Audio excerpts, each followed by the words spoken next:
Hello बच्चों, मैं पूर्व भैया आपका वेलकम करता हूं ऑन बिहाफ ऑफ विद्या मंदिर क्लासेस। स्वागत है आपका हमारे 90 डेज चैलेंज में। आज बच्चों आपको मैं करवाने वाला हूं रोटेशन का एक बड़ा अच्छा क्वेश्चन। अब इस क्वेश्चन में अगर आप देखिए तो यहां पे आपको एक रफ प्लैंक दे रखा है, एक सॉलिड सिलेंडर दे रखा है जिसका मास क्या है m, रेडियस r। अब क्वेश्चन में एक ट्विस्ट है। क्या ट्विस्ट है कि सिलेंडर को इनिशियली आपने एक वेलोसिटी v0 दे दिया जो कि किस तरह का है, प्योरली ट्रांसलेशनल मोशन है। ट्रांसलेशन मतलब रोटेशन नहीं कर रहा है, वो वैसे स्लाइड कर रहा है। अच्छा, assuming the plank to be sufficiently long, plank की लंबाई कम नहीं है कि उस पे से रोल करके वो नीचे गिर जाएगा, सफिशिएंटली लंबा है। आपको बताना है फाइनल वेलोसिटी ऑफ प्लैंक जब दोनों के बीच की स्लिपिंग रुक जाए। स्लिपिंग रुक जाने का मतलब याद करिए क्या था कि कॉन्टैक्ट पॉइंट का जो रिलेटिव वेलोसिटी है वो क्या हो जाना चाहिए, जीरो हो जाना चाहिए। ये हमें समझना है। कैसे करेंगे इसको, तो पहले तो इसका लॉजिक समझते हैं। लॉजिक क्या है इस क्वेश्चन का कि अगर आपका एक बॉडी जिसकी वेलोसिटी v है और एंगुलर वेलोसिटी ओमेगा है, वो अगर ग्राउंड पे प्योर रोल करेगा तो कांटेक्ट पॉइंट की वेलोसिटी कैसी होगी। कांटेक्ट पॉइंट की जो वेलोसिटी होगी इस वाले पॉइंट की, वो ट्रांसलेशन की वजह से आगे की तरफ होगी वेलोसिटी v, और रोटेशन की वजह से पीछे की तरफ कितना, r ओमेगा। अब मैं ये बोलूं कि कांटेक्ट पॉइंट जो है उसकी रिलेटिव वेलोसिटी जीरो है, तो इसका मतलब यह है कि यहां पे तो ग्राउंड है। जब ये ग्राउंड है तो मुझे ये समझ में आएगा कि v equal to R omega हम डायरेक्टली लिख सकते हैं। लेकिन यहां पे एक ट्विस्ट है। ट्विस्ट ये है कि अगर आपका जो ऑब्जेक्ट है उसकी वेलोसिटी v है, एंगुलर वेलोसिटी ओमेगा है, और ये एक ऐसे बॉडी पे है जो खुद भी मूव कर रहा है किसी वेलोसिटी v डैश से, तो इस बार v equal to R omega नहीं होगा। क्यों, आइए समझते हैं। इस बार जो कांटेक्ट पॉइंट है उसकी वेलोसिटी आगे की तरफ v होगी, पीछे की तरफ r ओमेगा होगा। कौन सा, इस वाले ऑब्जेक्ट का।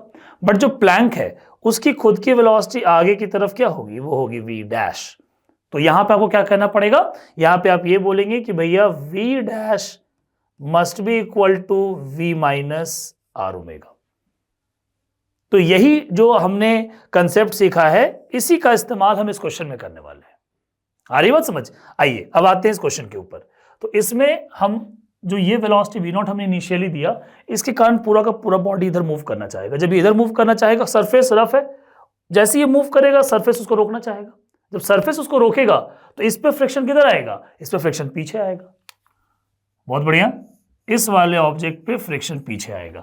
फ्रिक्शन कैसा होता है, as per Newton's third law, friction जब ऊपर वाले बॉडी पर लेफ्ट एक्ट किया है तो नीचे वाले बॉडी पर राइट एक्ट करेगा, कुछ इस तरह से। अब इस फ्रिक्शन की वजह से अगर हम देखें तो फ्रिक्शन की वैल्यू क्या होगी, पहले वो देख लेते हैं। तो फ्रिक्शन की वैल्यू क्या हो जाएगी, it will be equal to mu M G. कैसे, इस बॉडी का एफवीडी बनाएंगे, नीचे एम जी, ऊपर नॉर्मल, पीछे फ्रिक्शन, तो F equals to mu N, normal will be equal to M G. है ना। तो ये तो समझ में आ रहा होगा ना कि इसका एफवीडी क्या बनेगा, इसका एफवीडी बनेगा नीचे की तरफ एम जी और ऊपर की तरफ आपका बनेगा नॉर्मल। और फ्रिक्शन की वैल्यू क्या होती है, म्यू टाइम्स ऑफ एन होती है, it will be mu M G. अब ये फ्रिक्शन क्या करेगा आपको ये समझना है।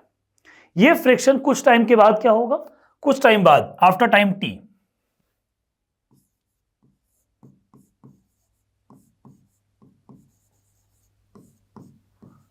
हम देखेंगे तो इस बॉडी की वेलोसिटी, अब ये जो फ्रिक्शन है ये इस पे एक टॉर्क लगाएगा। टॉर्क कैसे लगाएगा, क्लॉकवाइज टॉर्क लगाएगा, जिसके कारण इस बॉडी के पास ओमेगा आ जाएगा। तो टी टाइम के बाद जब हम देखेंगे इस बॉडी की जो वेलोसिटी है वो v0 से हट के v1 हो जाएगी, कुछ नई वेलोसिटी हो जाएगी, और इसके पास आएगा एक एंगुलर वेलोसिटी। वो कितना आएगा, वो आएगा कुछ मैं नाम दे रहा हूं ओमेगा 1। तो ये इसका रिस्पॉन्सिबिलिटी किसका है, इसका रिस्पॉन्सिबिलिटी फ्रिक्शन का है। फ्रिक्शन पीछे लग रही है तो वेलोसिटी को वो कम करेगी। आ रही बात समझ। तो यहां से आप ये बोलेंगे कि भैया M A will be equal to mu M G. तो ए की वैल्यू कितनी आ गई, म्यू जी, और ये किधर की तरफ होगा, पीछे की तरफ, क्योंकि फ्रिक्शन किधर एक्ट कर रहा है, पीछे। तो ये जो ए इक्वल टू म्यू जी आया, ये बॉडी को रिटार्ड करेगा, यानी कि वी नॉट जो वैल्यू है उसको कम करेगा क्योंकि पीछे है। अच्छा, फ्रिक्शन का जो टॉर्क होगा, ये हमने ट्रांसलेशनल पॉइंट ऑफ व्यू से लिखा है। अब यही हम अगर रोटेशनल पॉइंट ऑफ व्यू से लिखें तो फ्रिक्शन का जो टॉर्क होगा वो क्या होगा? तो भैया फ्रिक्शन का टॉर्क होगा F into R will be equal to I alpha. वो कितना है? Mu M G into R. I कितना लेंगे? हमारा ये बॉडी कैसा है? ये है एक सॉलिड सिलेंडर। सॉलिड सिलेंडर का क्या होता है बच्चे? सॉलिड सिलेंडर का होता है एम आर स्क्वायर बाई 2। यहां से आपका अल्फा कितना आ गया? 2 म्यू जी, एम से एम कैंसिल, आर से R cancel, 2 mu G by R. आ रही बात समझ?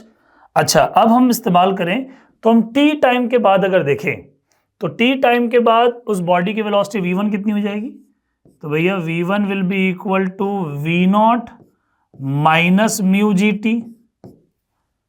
आई होप इट इज क्लियर। अच्छा, what is omega 1? Omega 1 will be equal to omega not plus alpha T. Omega not क्या है? 0, initially 0 था ना। अल्फा कितना हो गया? So 2 mu G T by R. ये आ गया आपका ओमेगा। तो ये वाला जो पोर्शन हमने देखा, ये बेसिकली किसके लिए देख रहे हैं? ये हम देख रहे हैं आपके सिलेंडर के लिए। तो सिलेंडर का जो बॉटम मोस्ट पॉइंट है उसकी वेलोसिटी अगर हम देखें तो वो क्या होगा? वो इधर की तरफ होगा आपका कितना? v1, और इसका इधर की तरफ कितना होगा? r times of omega 1। I hope it is clear. अब आते हैं प्लैंक के ऊपर, ठीक है। तो इसके बॉटम मोस्ट की वेलोसिटी अगर हम इसके रिस्पेक्ट से यहीं पर नोट कर लें, आगे जाके हम प्लैंक के लिए देख लेंगे कितनी वेलोसिटी होगी इसकी। तो v1 माइनस आर ओमेगा 1, ये वेलोसिटी ऑफ बॉटम पॉइंट हो गया, है ना। अब आते हैं प्लैंक के लिए। प्लैंक की अगर हम बात करें, उसकी वेलोसिटी क्या है? उसका मास क्या है? m है, और उसके पास भी फ्रिक्शन फोर्स आगे की तरफ है जिसका वैल्यू क्या है? जिसकी वैल्यू है आपकी म्यू एम जी। तो इसके कारण इसके पास भी जो एक्सेलरेशन आ जाएगा वो कितना आ जाएगा? वो आ जाएगा आपका म्यू जी का। अब एक्सेलरेशन अगर म्यू जी आ गया है तो अगर मैं बोलूं कि इसके कारण ये जो एक्सेलरेशन है इसके कारण टी टाइम के बाद, आफ्टर टाइम टी, इस बॉडी के पास मान लेते हैं वेलोसिटी आ गया v2।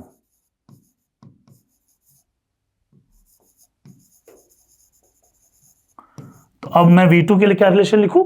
मैं लिखूंगा v2 equals to mu G into T, क्योंकि यहां पे इनिशियल वेलोसिटी कुछ है ही नहीं, और यही वेलोसिटी उस कांटेक्ट पॉइंट की हो जाएगी। यस और नो? अब आते हैं हम अपने फाइनल रिजल्ट पे। अब फाइनली हम क्या लिख सकते हैं? तो फाइनली हम ये लिख सकते हैं कि ये जो सिलेंडर था इस प्लैंक के ऊपर है, तो इसकी प्लैंक की वेलोसिटी इस पॉइंट की v2 है, और सिलेंडर की वेलोसिटी इस पॉइंट की क्या है जो हमने यहां निकाला था? कितना है? v1 minus R omega 1। और क्वेश्चन में ये दिया हुआ है कि there is no slipping when slipping between the two body stops. तो इसका मतलब ये है कि इन दोनों का रिलेटिव वेलोसिटी 0 होगा, और v1 माइनस आर ओमेगा 1 की वैल्यू v2 के बराबर हो जाएगी। आइए वैल्यू पुट कर देते हैं। v1 की वैल्यू कितनी है? v1 की वैल्यू देखिए, v not minus mu G T. Omega 1 की वैल्यू क्या है? 2 mu G T by R. और v2 की वैल्यू क्या है? वो भी है आपकी म्यू जी टी। यहां से सॉल्व कीजिए, v नॉट आ गया आपका, ये सारे फैक्टर वहां लेके चले जाइए, 4 म्यू जी टी, और टाइम कितना आ गया आपका? टाइम आपका 4 not upon mu, v not upon 4 mu G, यानी इतने टाइम के बाद वो स्टॉप हो जाएगा। कौन सा? Slipping, there will be no relative slipping. अब आपसे इस समय का ही प्लैंक का वेलोसिटी पूछा, यानी आपको निकालना क्या? क्वेश्चन में निकालना है आपको v2। So finally value of v2 will be simply mu G T. T में पुट कर देते हैं v not upon 4 mu G. Final answer आ गया आपका v not by 4 is your final answer. कौन सा ऑप्शन? Option number A. तो ऐसे ही कंटेंट के लिए हमारे साथ बने रहें, हमारे चैनल को लाइक करें, कमेंट करें, सब्सक्राइब करें, अपने फ्रेंड्स के साथ शेयर करें। मिलते हैं हमारे नेक्स्ट लेक्चर में। थैंक यू बच्चों।